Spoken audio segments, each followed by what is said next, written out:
Hey everyone, how's it going? And welcome to another week of TCG News. Before we get started, first off, apologize for the audio not being super great.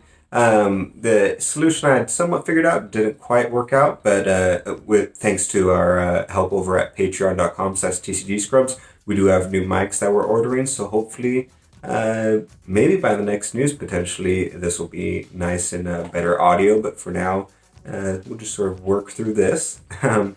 And as always, if you guys are looking for Forceable singles or sealed product, be sure to click the link in the description below for Happy Little Hug Factory. They're really awesome over there, and they have pre-orders for the next set, including the Star Decks and the booster box.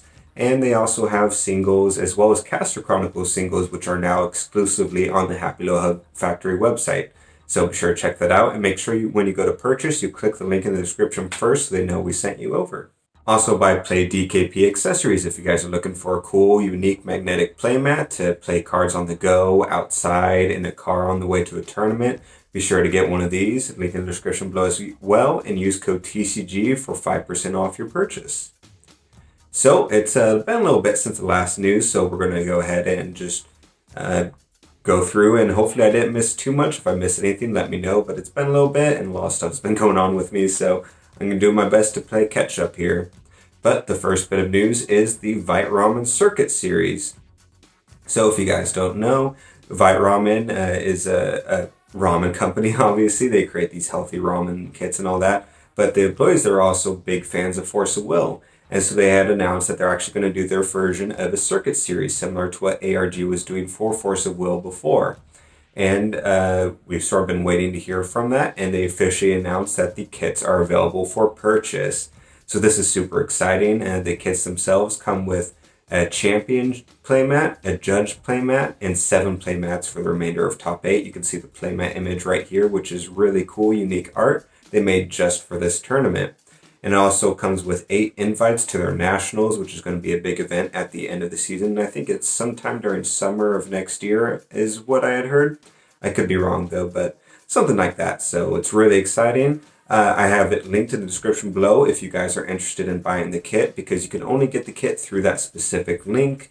You can't get it by going to their website and shopping around. So be sure you check that out and talk to your LGS about it, especially because Vite Ramen is also saying if you buy the kit and report your tournament to properly and all that stuff, if not enough people show up to the tournament, they will refund the difference, which is really crazy and really awesome of them. And it shows that this is really just a passion that they're doing for Force of Will. So huge thanks to Vite Ramen for doing that. And it's really cool of them, and definitely go check that out if you guys are interested at all.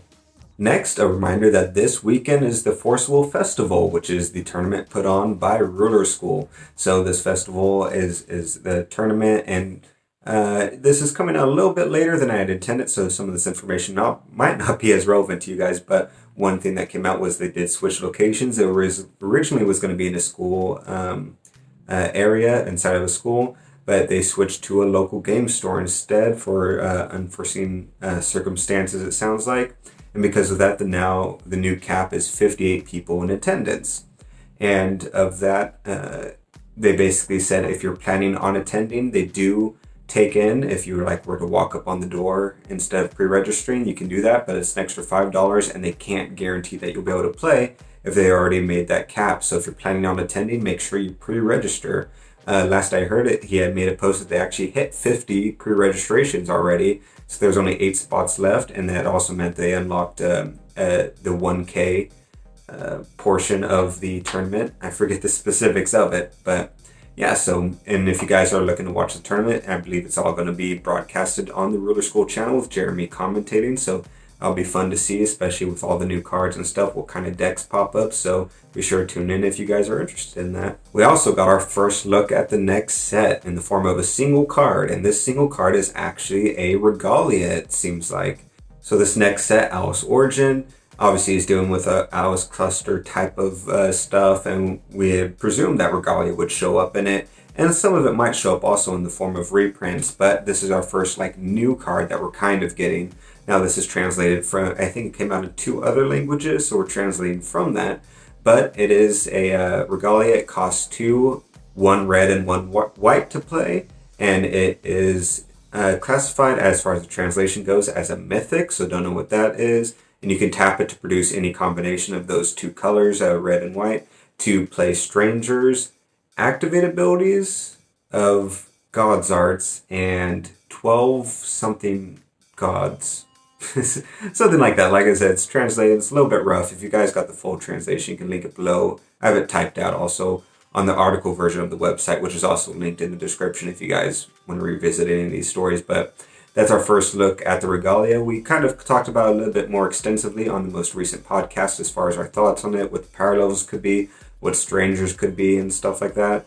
So, but yeah, so it's nice to see they're at least taking a different direction with the Regalia and making them not perfectly free, at least in this version of it. Although, because it can tap right away, depending on what it's able to tap for, it is, at the end of the day, very close to free, but we'll see how that turns out.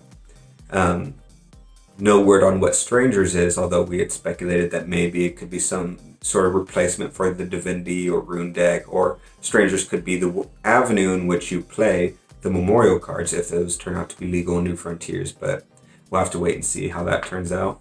We also got a look at the starter decks, so if you guys haven't seen, here they are, and it's Faria and Melgus are the two decks that will be coming out. They're not coming out with 5-star decks at the front. It's just going to be 2 right now, and then 2 with the next box, and so on and so forth, or some combination.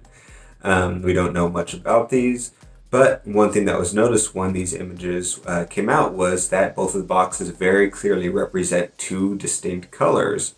And so I think it's pretty obvious that these are going to be dual color decks. Now, we don't know the specifics of this, whether they're just dual color decks plainly, but most likely it means that we're going to be getting dual stones in some fashion. I'm hoping that it's more in line with how Lapis dual stones were, maybe even with more of a severe cost to play the other colors or to enter and stuff like that. But I think it's safe to assume that we're going to get some form of dual stones now in this next cluster based on these images. Official Aretas also came out from the company. Now, this is something we were reported on, that these Aretas were going to be taken into effect, but there was no official word on it. And now we officially got something, at least 2 Aretas at least, from the company. So that's cool, at least. Still no word on the CR itself, but at least we got some Aretas in the meantime. The 2 Aretas are regarding Dark Alice, just clarifying essentially that she can't banish a J-Ruler, so it's banishing a non-J-Ruler entity. And on Ugarde, making it so that his discard effect also destroys a J/Resonator. For 3 quick casts, you can discard a card your opponent controls and destroy a J-Ruler or a Resonator now. So that's good to at least have an official ruling on that for tournaments and stuff going forward. For example, like the Forceable Festival here.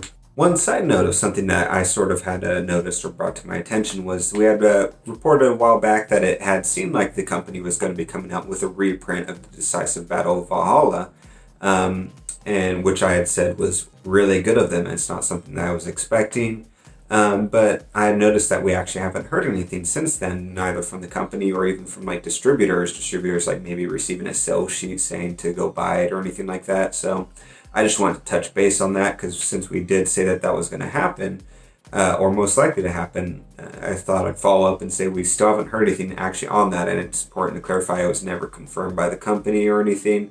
So if it doesn't come out with a reprint, that I think will be a little bit unfortunate because of how scarce and badly managed this product was getting out to the players, but hopefully it's just something that's going to be delayed. I believe Time Spanning Witch took quite a while to come out, and then just wasn't advertised at all as well than when the second print run came out. So hopefully they do a little bit better this time around, if in fact it comes with a second print run, but we'll keep you guys up to date on that. The Wanderer Committee has come out with a new ban list, so this is sort of the pseudo-official ban list, I guess, for Wanderer. It's not technically official since the company doesn't support Wanderer or any format outside of New Frontiers technically anymore. But this is the ban list that's been adopted by Europe and stuff like that. So it's what a lot of people are using. And so they issued an update to the ban list saying that they are going to be officially unbanning Fairy Tale and Lumia. So that's pretty big, especially since Lumia didn't get to see a whole lot of play following the change of enter effects to all past cards and all that stuff. So it would be interesting to see what sort of cards and combinations people can now come out with Wanderer. You can read the full reasoning behind this on the post that Stephanie had made, Stephanie Shaw, part of the Wonder Committee. And I have that linked on the article version of this news. You can go there, click that, and it'll take you to the Facebook post where she explains the reasoning and testing that led to them unbanning it. No bans were added to it, just these two were taken off. Moving on to Chrono Clash, Godzilla has come out finally. This actually came out like a week and a half or 2 weeks ago, but I had trouble getting the product and just now recently got it. And also I'm just now doing the news to report on it. So that came out, which I'm pretty excited about. We've been covering it off and on the news here. I thought I'd go over a couple of the different things that sort of news-related items that came out with its release. First of which being the scarcity of the product, or at least appearance of scarcity. It's one thing I'd noticed in the groups was that people were pretty consistently saying that they were having trouble getting a hold of the product, or their locals didn't get it, different things like that. And I encountered the same thing where my local game store only ordered enough product to fill pre-orders, and when they went to go check their distributor to get one for me, the distributor just didn't have any. And I checked another local game store and it was the same story. I checked my local Target, which carries the Chrono Clash Naruto sets, and they didn't have it either. And so I finally had to order from another website, and it took a week or so to get here, which was unfortunate. I filmed a box opening of it in 4K, if you guys are interested here on the channel. But so I'm not quite sure what went on there, if it was a high demand and it sold out, or if there wasn't a big initial demand and so they didn't send out enough and then just didn't fill out, or some other sort of something happened along the way. But I'm not quite sure why the product was so scarce. The version of the product on Amazon peaked at $70 at one point with an MSRP of $50. It looks like it's settled down now though at around $55 with $7 shipping, but that's still a little bit high for this set. So hopefully everything calms down and settles down, or product gets more out there pretty soon for that. The other issue that arose was within the game itself. People had noticed that there were some power imbalances, mainly with a new ability, Sneak Attack, among other things. They're saying it's just too powerful and not a lot of stuff you can do about it. And it looks like the company itself is actually taking notice of this, and they're actually potentially working on fixes for this in the future, on just adjustments in the rules on how these cards actually, or abilities, would actually work. So that's good that they're being proactive about that, and we'll sort of see where that goes from there. As far as the game here on the channel, we have a couple of things for it going forward. We definitely will have gameplay for it, as well as I have a series I'm making where I'm going to have a series of videos going over the cards themselves and the lore behind them. And it's not going to be about gameplay, it's just the lore behind each of the individual cards and how that relates to it. Sort of bullet point wise. So I'm pretty excited for that. I think that'll be really interesting for people who aren't familiar with Godzilla, and even those who are, to sort of refresh themselves among other things. So I'm really excited about that. So you can look forward to that in the next couple weeks. And finally, I want to mention, if you guys might have seen, we had a couple independent card game videos on this channel. If you missed it, I'd highly recommend going and checking it out. We checked out two different card games. One was Gem Blenders, where we did a video where we did a box opening and gameplay of it, which was really cool, and I edited it in such a way to make it easy to follow for everyone who doesn't know how to play the game. And we also did an interview with one of the creators of an upcoming physical and digital TCG called Mana Crest, which sounded really cool. It's a really great interview, which I also highly recommend you go watch, regardless of if you're interested in the game or not. It's a cool discussion. But yeah, I'd highly recommend going and checking both of those videos out. It's something that I really like doing and want to do more of in the future if there's enough interest, of just going over these different independent card games that might interest me. We'll probably have another Gem Blenders video coming out later on, and we'll be following Mana Crest as that goes on. But yeah, so let us know what you guys think of those as well, if you'd like to see more. But yeah, so that's all the news for these past couple weeks. If I missed anything, let me know below. If you guys would like to support us, check us out over at patreon.com/TCGscrubs, where we release mini podcasts, random gameplay testing we do, among other things, and help support the channel. And like I said, we're going to get mics now because of it. But thanks for everyone for supporting us, and we'll see you guys next week.